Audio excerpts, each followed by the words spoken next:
When my coworker Julie asked me to house sit for her parents' old property out in the countryside, I didn't hesitate. She told me they were in the middle of selling it and it had been sitting empty for a while, but they needed someone to stay there just to keep an eye on the place, make it look lived in until a buyer came through. It sounded perfect. I'd been needing a break from city life, and spending a week surrounded by trees and open fields honestly sounded like heaven. She warned me the house was a little outdated, no Wi-Fi, spotty cell service, but I figured that just made it even better. A real detox. The place was about 2 hours out of town, tucked off a narrow dirt road you could easily miss if you weren't looking for it. It was a small 2-story farmhouse, weathered but still standing strong, peeling white paint, a sagging front porch, and tall grass swaying around it like a sea of green. Inside, it smelled faintly of dust and wood. Everything was still furnished. Heavy old couches, faded rugs, a creaky staircase that groaned with every step. It looked like someone had just gotten up and left one day, never coming back. The first night was peaceful. I made myself a frozen pizza, watched a few movies I had downloaded on my laptop, and fell asleep early. The quiet out there was so complete, it was almost unnerving. It wasn't until the second evening that I noticed something strange. I was sitting in the living room, reading by lamplight, when I heard a noise upstairs. It wasn't loud, just a soft thump, like something dropping onto the floor. I froze, listening hard.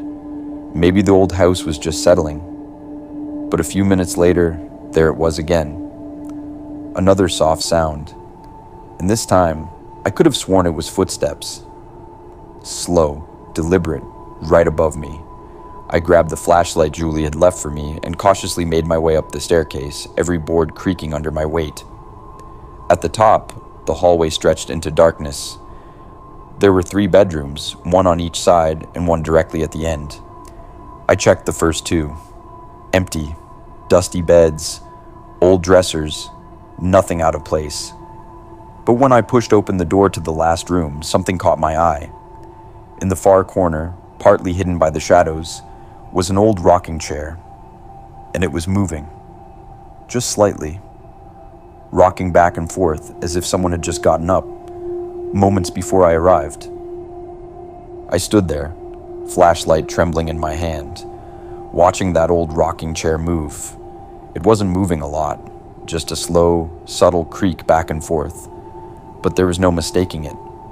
Something had set it in motion. I waited, heart hammering in my chest, half expecting someone to step out from the shadows, but nothing did. After a long moment, the chair slowed and finally stopped, telling myself it must have been the wind, or maybe the vibration from my own footsteps. I backed out of the room and shut the door tight behind me. But deep down, I didn't believe it. There hadn't been a breeze, and the floor had been completely still when I entered. That night, I slept downstairs on the couch with every light on. I tried to convince myself I was just being jumpy. It was an old house. Old houses made noises, but things only got stranger from there. The next morning, I woke up to find the front door slightly ajar. I know I had locked it. I remembered double-checking it before I finally passed out. I wrote it off as me being distracted or tired until I noticed something else. On the kitchen table, there was an old photo album I hadn't seen before. It was thick with yellowed pages, leather-bound, and dusty like it hadn't been touched in years. Curious, I opened it. Inside were dozens of black and white photos of the house, decades ago, judging by the cars and the clothing.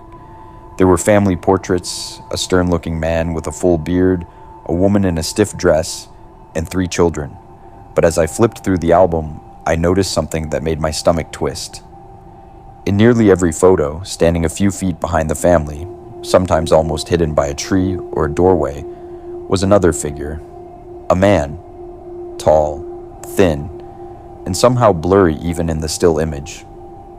His face was always turned just slightly away from the camera, so you couldn't quite make it out. Sometimes he was in the shadows, sometimes half cropped out of the frame, but he was always there, watching. I slammed the album shut and shoved it back onto the table. The silence around me felt heavier now, pressing against my ears.